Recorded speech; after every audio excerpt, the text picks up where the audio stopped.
آج ہم آدم علیہ السلام کا واقعہ سنیں گے۔ آدم علیہ السلام اللہ کے پہلے نبی اور پیغمبر تھے جنہیں اللہ نے خود اپنے ہاتھوں سے بنایا، اور ہم سارے انسان انہی کی نسل ہیں۔ تو چلیے شروع کرتے ہیں with the real life story of Prophet آدم علیہ السلام۔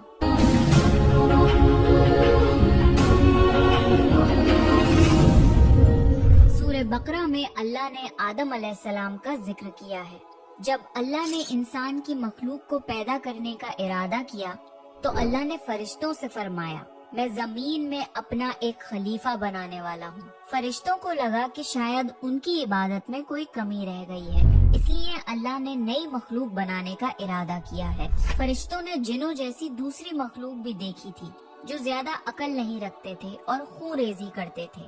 فرشتوں نے اللہ سے کہا، اے اللہ، ہم تیری تسبیح، حمد اور پاکی بیان کرتے ہیں، کیا تو ایسی مخلوق پیدا کرے گا جو زمین میں فساد کرے گی اور خون خرابہ کرے گی؟ اس کے جواب میں اللہ نے فرمایا، جو میں جانتا ہوں وہ تم نہیں جانتے۔ فرشتوں نے آپس میں کہا کہ اللہ تعالیٰ جو بھی مخلوق پیدا کرے گا وہ ہم سے زیادہ علم نہیں رکھ سکتی۔ پھر اللہ نے آدم علیہ السلام کو علم سے نوازا اور انہیں کچھ چیزوں کے نام سکھا دیے۔ پھر اللہ نے آدم علیہ السلام کو فرشتوں کے سامنے پیش کیا اور فرشتوں سے فرمایا کہ تم بتاؤ ان چیزوں کے نام اگر تم سچے ہو۔ فرشتوں نے کہا کہ ہم اتنا ہی علم جانتے ہیں جتنا تو نے ہمیں سکھایا ہے، اس کے سوا ہمیں کچھ نہیں معلوم۔ پھر اللہ تعالیٰ نے فرمایا، اے آدم، تم بتا دو ان کو ان چیزوں کے نام۔ پھر جب آدم نے ان چیزوں کے نام بتا دیے تو اللہ نے فرشتوں سے فرمایا کہ میں نہ کہتا تھا کہ میں آسمانوں اور زمین کی پوشیدہ چیزوں کو جانتا ہوں۔ پھر اللہ نے فرشتوں سے فرمایا کہ تم آدم کو سجدہ کرو، تو وہ سب سجدے میں گر پڑے مگر شیطان نے سجدہ نہیں کیا۔ اللہ نے فرمایا کہ اے ابلیس، تجھے کیا ہوا کہ تو سجدہ کرنے والوں کے ساتھ شریک نہ ہوا؟ شیطان نے تکبر میں کہا کہ میں ایسا نہیں ہوں کہ انسان کو سجدہ کروں جسے تو نے کھنکھناتے ہوئے سڑے ہوئے گارے کی مٹی سے بنایا ہے۔ میں اس سے بہتر ہوں، تو نے مجھے آگ سے پیدا کیا اور اسے مٹی سے پیدا کیا ہے۔ اللہ نے شیطان سے فرمایا، یہاں سے نکل جا، تو مردود ہے اور تجھ پر قیامت کے دن تک لعنت برسے گی۔ شیطان نے کہا، مجھے قیامت تک مہلت دے۔ اللہ نے فرمایا کہ تجھ کو مہلت ہے۔ شیطان نے اللہ سے کہا کہ تو نے مجھے گمراہ کیا ہے، میں قسم کھاتا ہوں کہ میں انسان کی سیدھی راہ پر بیٹھوں گا، پھر میں ان پر حملہ کروں گا، ان کے آگے سے بھی، پیچھے سے بھی، دائیں سے بھی اور بائیں سے بھی، اور ان میں سے اکثر کو تو شکر گزار نہیں پائے گا۔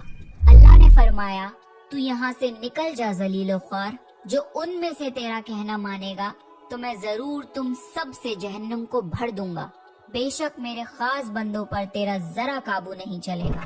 جنت کی ساری نعمتوں کے باوجود آدم علیہ السلام جنت میں اکیلا محسوس کرتے تھے۔ پھر اللہ نے حوا علیہ السلام کو بنایا تاکہ آدم علیہ السلام ان سے سکون پا سکیں۔ اللہ نے فرمایا، اے آدم، تم اور تمہاری بیوی جنت میں رہو، پھر جس جگہ سے چاہو تم دونوں کھاؤ، لیکن اس درخت کے پاس مت جانا ورنہ تم ظالموں میں سے ہو جاؤ گے۔ پھر شیطان نے ان دونوں کے دل میں وسوسہ ڈالا اور کہنے لگا، تمہارے رب نے تم دونوں کو اس درخت سے اس لیے منع کیا تھا کہ تم کہیں فرشتے نہ بن جاؤ یا کہیں ہمیشہ زندہ رہنے والوں میں نہ ہو جاؤ۔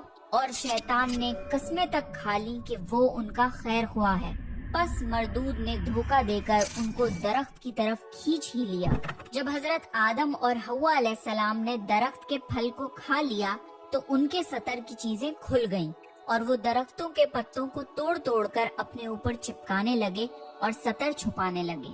پھر اللہ نے ان کو پکارا اور فرمایا، کیا میں تم دونوں کو اس درخت سے منع نہ کر چکا تھا اور یہ نہ کہہ چکا تھا کہ شیطان تمہارا کھلا دشمن ہے؟ حضرت آدم اور حوا علیہ السلام نے کہا کہ اے ہمارے رب، ہم نے اپنے اوپر ظلم کیا، اور اگر آپ ہمیں نہ بخشیں گے اور ہم پہ رحم نہ فرمائیں گے تو پھر ہم تو ضرور تباہ ہو جائیں گے۔ اللہ نے فرمایا کہ تم سب جنت سے نیچے اتر جاؤ، اب سے تم ایک دوسرے کے دشمن ہو، اور تمہارے لیے زمین پر رہنے کی جگہ ہے اور ایک مدت تک نفع حاصل کرنا۔ اب تم کو وہی زندگی گزارنی ہے اور وہی مرنا ہے اور وہیں پھر سے پیدا ہونا ہے۔ دنیا میں آنے کے بعد آدم علیہ السلام نے اللہ سے 40 سال تک معافی مانگی۔ پھر اللہ نے آدم علیہ السلام پہ رحم کھا کے انہیں معاف کر دیا اور فرمایا کہ تم اور تمہاری اولاد دنیا میں رہو، اور یہ بات یاد رکھو کہ جب میری طرف سے کوئی نبی ہدایت لے کر تمہارے پاس آئے تو تم اس کا کہنا ماننا، اور جو لوگ میرے نبیوں کی بات کو نہیں مانیں گے اور ہماری آیتوں کو جھٹلائیں گے وہ دوزخ میں جائیں گے اور ہمیشہ اسی میں رہیں گے۔ پھر حضرت آدم اور حوا علیہ السلام دنیا میں رہنے لگے، انہی سے انسانوں کی نسل شروع ہوئی۔ آدم علیہ السلام تقریباً 900 سال زندہ رہ کر وفات پا گئے۔ قرآن کے اس واقعے سے ہمیں یہ ہدایت ملتی ہے کہ جب شیطان نے غلطی کی تو اس نے معافی مانگنے کی بجائے تکبر کیا اور اللہ کو ہی اپنی گمراہی کا الزام دیا۔ پر جب آدم علیہ السلام سے غلطی ہوئی تو انہوں نے اپنی غلطی مانی اور فوراً توبہ کری، اور تب تک معافی مانگتے رہے جب تک اللہ کو راضی نہ کر لیا۔